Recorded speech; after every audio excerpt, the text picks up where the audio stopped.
If you have the relationship, for example, here if you see the property delta p is related with the delta g, you can relate delta g equal to some constant plus m into delta p.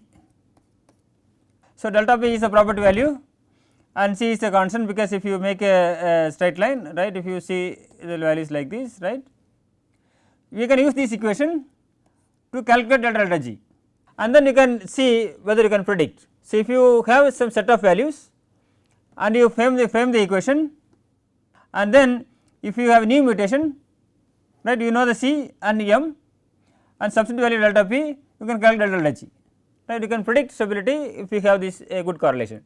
For example, if a single property cannot account the stability of this mutant, what can we do? What the other options? You can have many properties. We discussed about 14 properties, right, physical, chemical, energetic and conformational, right. You can use different properties based on multiple regression technique, because you extend these variables. We try to fit these equations with known values using principle of least squares, and we get the constant values, right, for actually m1, m2 and so on, right, you can add this. Once the constant values are known, the coefficients are known, then for any mutant you calculate the properties and use this equation to predict the stability. This is based on multiple regression technique. Then also there are different other techniques such as knowledge based prediction, because you can obtain the information from the mutation and we can use the information for prediction. Then we can use a classification regression tool, the average assignment method, pair potentials as well as sequence based prediction. So, currently in the literature several methods are available for predicting the stability change upon mutation. So, we will discuss the few methods, right, mainly the average assignment methods, pair potentials as well as how to predict from the sequence. So, if you search the Protham data, you will get plenty of data. So, we look into this data, right, you can see several data you can see the repetition. For example, if you see the alanine to valine for any particular protein, you can see this data can be obtained at different temperature or different pH or different buffers and different concentrations. In this case, you can have different data for the same mutations. You have to check carefully, and first we need to remove the duplication of data. It is also possible that same data could be reported from different papers, right, because research is open to everyone. So, not necessarily that only one group should do the particular type of research, because it is very competitive. So, many groups at the same time work on same proteins. In this case, when they get the data, they will publish with their information, they will publish. So, it is possible to have the same data from different groups. In order to accumulate the data, so the Protham considers all the papers published in the literature, because we are not sure which one we need to take. So, in this case, we have to remove the duplication in different ways. If it is unique, you can take the data as it is. If it is duplicated, you can check the data, either you read the papers and see the method, which method they use, or see the average values. If the data are very close, for example, say the deviation of less than 1 kilocalorie per mole, right, in this case you can take the average for the particular mutant. If it is very deviated, you can remove the outliers and get these average values, and you can use that values for constructing a model. And you can also try to predict the extreme stability, on what conditions, why it is extreme stability, that also you can try to analyze. So, now then you can also consider secondary structure as well as orbital accessibility, right, you can see this effect. If you want to do this, if the structure is not available, then we can either you can predict or you can discard the data. So, you can both options, one we can predict the secondary structure and ASA, and you can use for prediction, right, or if you do not have, if you need only the structure information, then if it is not there, then you can discard this data. So, finally, we can develop the data set. So, if you have the data set, right, with all the data, then we can construct the frequency of mutations. This is the data I show for all the mutations. When you construct your data set by removing all the duplicate data, and if you take only the unique data, so you will get the similar type of matrix, right, with your data set. What is about the how many data in this matrix? Usually we get 20. 20 into 19. 19, this is equal to 380 mutations. As I discussed earlier, so all the mutations are not uniform. Some cases we have more number of data, some cases we have less number of data, right, depending upon this, right, the mutant type. Mainly alanine mutations we have more number of data, and other mutations, for example glycine to methionine is 0. So, many cases we have less number of data. The average assignment method works based on number of data. So, if we have more number of data, then we will get better results. If we have less number of data, in that case we do not know about the performance of that method for that particular mutant. So, here I show you the frequency of stabilizing and destabilizing mutations. We use a specific particular conditions, for example neutral pH, right. If it is 7, we can take 5 to 9 and particular temperatures, and finally we collected all the data and we classify into two groups, one is stabilizing and one is destabilizing. So, here if you see the numbers, they are given for the destabilizing mutants, and the one in the parenthesis are the one for the stabilizing mutants. If you see this table, we can derive some conclusions. For example, some mutations, for example valine to alanine, right. Where is valine to alanine? Here. Most of the mutants are destabilizing. How many totally how many mutants? 48, right. 48, 44 are destabilizing. That means more than 90%, about 90%, right. Likewise, if you can find some other mutations which are mainly destabilizing, say W2 alanine, here totally 10 mutants and all the 10 are destabilizing, right. This is also destabilizing. So, any other examples? Phenylalanine to alanine, phenyl F2A, right. Yeah, this is F2A. If you take F2A, how many mutations? 27 or 27, 25 are destabilizing, right. Like it's Y2A, this is 23, I2A 37 for 37, I2T 8 by 8. So, from this frequency table you can see that some mutations are always destabilizing or most of the times they are destabilizing. This is unique data that you can get from this Proteome database with some conditions. This way the number of data are less, but you can see a trend.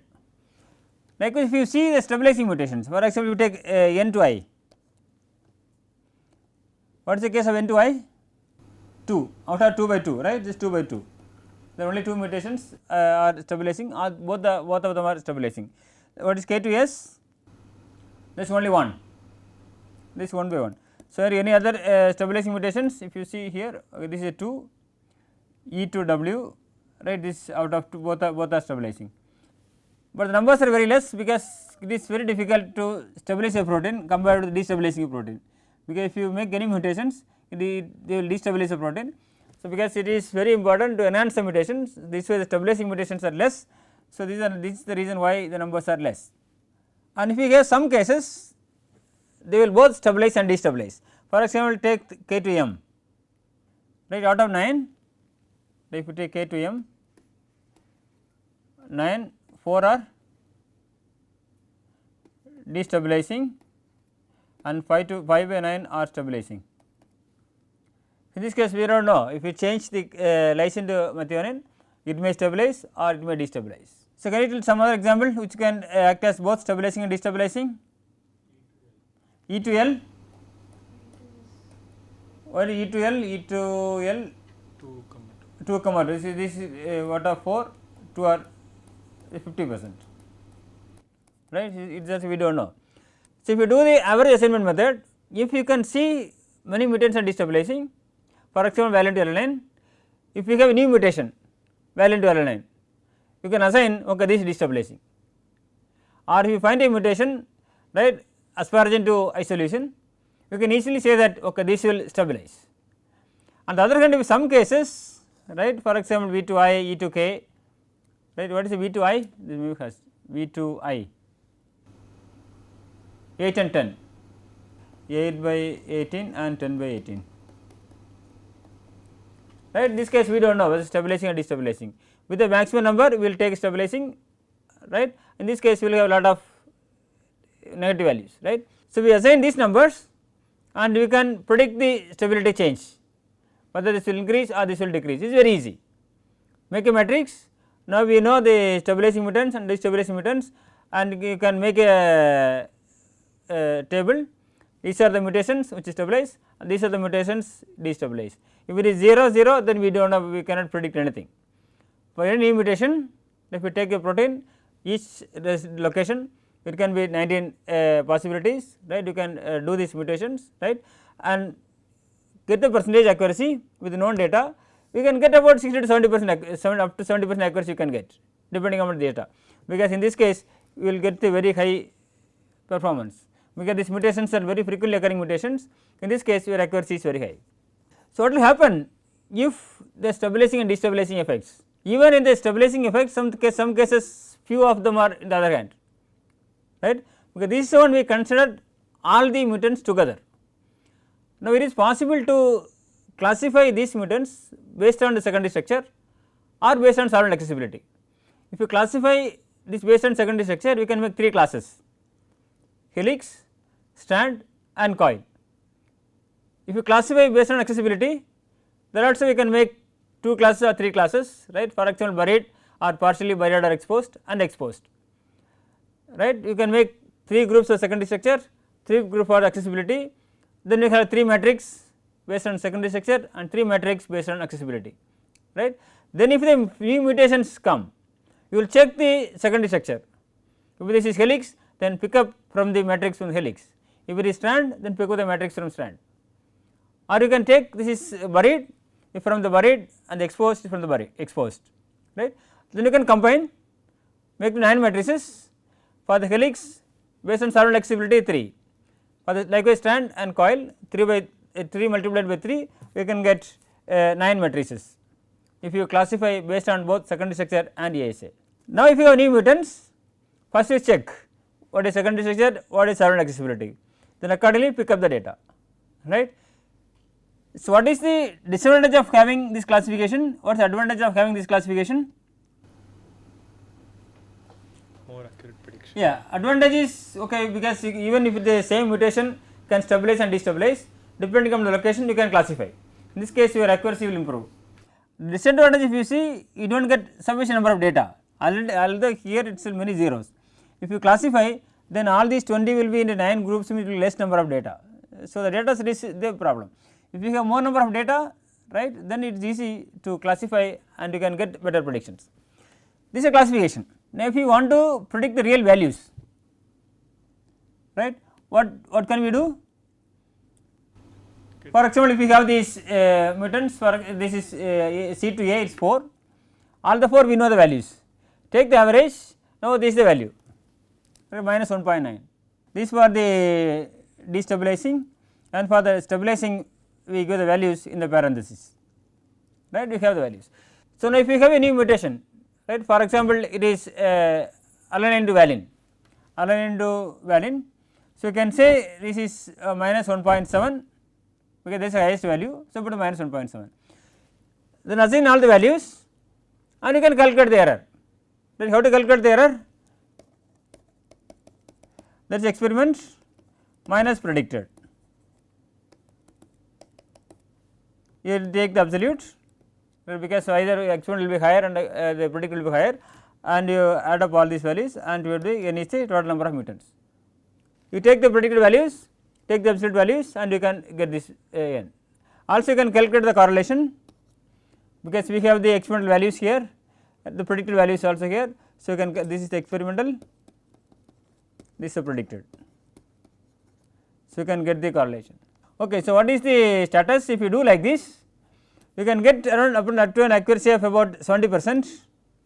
You can discriminate the stabilizing and destabilizing, but if you classify with the secondary structure and ASA, you can increase this up to 80%. Right, this is the, if you make the different tests, then you can get up to 80%. Take the correlation, this is about around 0.5, and here also you can see the correlation about 0.7. So, that means if you make any method, this is the minimum accuracy and correlation you can get, right, just from the assigning the method. Now, you can add more information to increase the performance, right. Let us see what are the other different methods. So, one of the most popular methods, this is based on energy, because energies are very important for the different interactions, and if you mutate a specific residue, this will spoil the energy, it will disturb the energy or improve the energy. This can tell you whether it will increase the stability or decrease the stability. For getting this energetic approach, so what can we do? First we need to know, right, what will happen if a particular residue is mutated to other residues. That means, if you have residue A, how far this is interacting with other residues, how this residue is making contacts, if you mutate, how the contacts will change. Second aspect is, what is the torsion angle for this particular residue, if you change the conformation, how this will change the conformation, how this affects the stability of the mutations. Based on these aspects, first we need to know, we collect a set of proteins, for example around 4000 proteins, they are with high resolution, maybe less than 2 or 2.5 angstrom, and the less sequence identity. Then we classify into different groups, location of each residues based on ASA and the secondary structure, right, this will give you the environment. Then see, then finally we need to do the potentials, how far each residue in each secondary structure or depending on each accessibility, they are making contacts with the different residues. Likewise, you can see the torsion potential, how far the conformation will change, how the conformation will affect the stability. So, once you have these values, we have it for the wild type. When you take the mutation, you replace the residues, so that what will happen if your alanine is mutated to valine. So, take these tables, take the new values, right, and then you predict the stability that delta G mutant minus delta G wild, because the wild type we know that when you make the mutation changes we know, from that you will calculate the delta G mutant minus wild. Okay, I will explain how to do that. First we classify the atoms in different types. Here we make 50 different types for different amino acids. For example, this is the carbon C alpha. For glycine only hydrogen is a side chain. So, here we treated this glycine carbon separately. For all the carbons which have the C beta, we take it as 1. Likewise, a nitrogen, all these nitrogens we take a separate type. Likewise, we have different types of atoms, we treat separately. So, we made into 4 different types of atoms based on location and the connectivity and the chemical nature. So, what is the chemical nature, where this atom is located and where it is connected, right. So, we have the 40 different types of atom types, 36, 37, 30, 40, right. So, now for all these 40 types of atoms, we can calculate the distance potential using the preference of residue pairs. We can see the G or D, this for any particular distance, ING or any specific residues, right, alanine to valine, alanine to aspartic acid, right. So, what the preference of having these two residues in contact with any specific distance, say for example 6 angstrom or 8 angstrom, and here the same distance totally how many contacts. Using this information you can calculate the torsion potentials in the minus kT logarithmic of this probability to get the torsion potentials. This will give you the distribution of residue pairs INJ at any distance d, right. We can optimize the distance, right, with using different distances. Finally, how this will relate with the experimental data, we can optimize the distance, fine. So, when you get the torsion distance potential is done. So, second aspect, you can see the torsions, right, you can use this similarly, you can use same equation, delta G torsion, this is equal to G of phi and psi for any reference points, and normalize with any reference point, because they use various combinations and see what is the probability of having the particular conformation, right, compared with the all random conformations.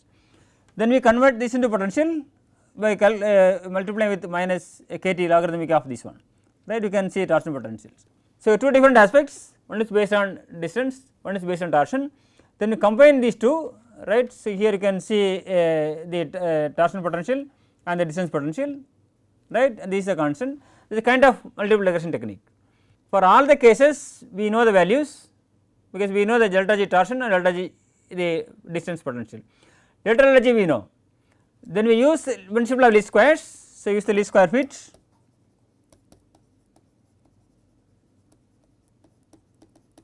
this will give you this B0, BA and then beta. once we get these values, then for any data you know the g and g star, substitute the values and you can get delta delta g. Right, here show the results. For example, if you take the 1538 mutations from Protham database, right, because here you get reliable database. So, you can see the relationship between experimental delta g and the predicted delta g. So, you can see the accuracy about 85%. Accuracy means distinguishing stabilizing and destabilizing mutants, and the correlation is exact relationship between experimental and the predicted values, right, this is 0.86. Now, the question is how this performance varies with respect to secondary structure or with respect to solvent accessibility. So, I show the data. So, we classify the ASA in different ranges 0 to 2, 2 to 30 and so on. So, these numbers also we made a classification such a way that the data can be related with the stability with the highest performance. So, accuracy it is about 90% if it is buried. Even the case of beta strand, if it is buried, then you can see it more than 90%. We discussed earlier with the buried mutations you can easily relate with the hydrophobicity and single property can also explain the stability, but the case of exposed, right, single property is very difficult to explain. This is the reason why we include the sequence information or structure information. Even if you add this structure information, the performance is only limited. So, we see here the 60%, 60 plus solvent accessibility in helix, the performance is about 80% and the correlation is around 0.85 and so on. So, for the buried one you can see it is higher. This for the sheet, the buried one you can higher performance, right, here also you can see. And importantly, if you notice here that the partially exposed case or partially buried case, okay, these values are less compared with the completely buried or completely exposed cases. Now, we can have a server, right, this is the CUPSAT server, right, CUPSAT, yeah. She takes the PDB ID, right, and you have to give the residue number and the which is the residue, either you need thermal or denaturant, right. If you predict stability, first it will automatically calculate the secondary structure and accessibility will calculate, torsion angle also it will give you. If there is any problem in the torsions, it will tell you the torsion is a problem. In this case, the results are not reliable. If it is fine, then we proceed to the next step. Then finally, here it will give this is the prediction results. For this mutation, for this isolation is mutated to all the 19 cases, and here overall stability was stabilizing and destabilizing, torsions favorable, non favorable, and you can see the delta predicted delta delta g. So, one stretch you can get all the values for all the 19 mutations. This case it requires the structure, because we need to calculate the distance potential and the torsion potentials, that requires structure. Based on that they check the available database and then see how they are attributed in terms of distance and torsion potentials, and we can get the delta g values. So, the structure is not available, then what to do? There are two different ways. One is you can do the modeling to get the structure and use the server, or we are trying to get a new method just from sequence information, right, because in the average assignment method I mentioned that if this mutation is aligned to valine, it can be stabilizing or destabilizing, right, depending upon the values. Then the sequence information we can tell if aligned to valine and the neighboring residue is aspartic acid, and then this could be a stabilizing residues. So, you can make rules, right. In this case you can take all the information, wild type residue, mutation residues and neighboring residue information, right, all this information we take that, and then we can develop the rules.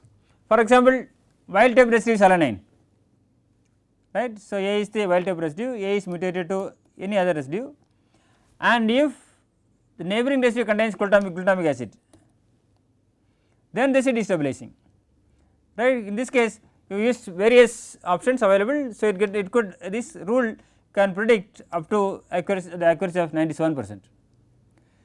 Second condition, with the wild type residue glutamic acid, this mutated to other residues, and the second neighbor, this is the N terminal, this is the C terminal, right. Second neighbor is this EM, then this will stabilize the protein, and we have set of data. So, we could get an accuracy of 100%. So, here the problem is if we have more number of mutations and we could accommodate all the mutations with less number of rules, we can get better accuracy, right. So, we consider about 3000 mutations and made about 100 rules, but that means approximately 30 mutations. Some case we have 100, sometimes we have less. If your data are very high, like the well into alanine mutations, right, then we can predict with high confidence. So, we have the server, right, this can get an accuracy of 82% and the correlation of 0.7. So, this is server, it will take the mutation residue and this wild type and the mutation residue, right. Okay, this is the wild type, this is mutant, right. So, we have neighboring residues. Now, we can if we click predict, this will tell you the whether it is stabilizing or destabilizing, right. This will tell you this is the stability change, this is the stabilizing or destabilizing, right, and this already gives some information how many hydrophobic residues nearby based on this mutation and so on. So, one example I give T225Q, right, here the experimental TM is 3 degrees and our prediction is also minus 0.97, both are destabilizing, but here we know that only the TM values, but that is anyway higher than 2 to 3 times higher than the delta G values. So, you can use the server also if you the structure is not available, right, you can use server for predicting the stability upon mutations. So, summarizing, so what did we discuss today? Stability upon mutation, right. If we have which database we use? Protham. So, if data is available, first you can try to relate the amino acid properties with stability. Stability values you can get from delta G or delta Tm. Properties, which are various properties? Physical, chemical, energetic, conformation properties. So, you can relate with the correlation coefficient, right. We get delta G, we know delta G mutant minus delta G wild. Properties we know delta B mutant minus delta B wild. For all mutations you can relate with the correlation. So, this will tell you which properties are important for explaining which type of mutants. Then we can develop different methods either from regression techniques or average assignment method or different potentials, right, to predict the stability. Well, also you can use different rules for predicting the stability of these mutations. So, we derived various structure based parameters, sequence based parameters, and these parameters have potential applications, right, because we discussed about regression techniques, right. So, we can use all these parameters for predicting the stability of mutants as well as there are other potential applications, for example, to understand the folding rates or to understand how the proteins interact with other molecules and so on. So, that I will explain in the subsequent classes. Thanks for your attention.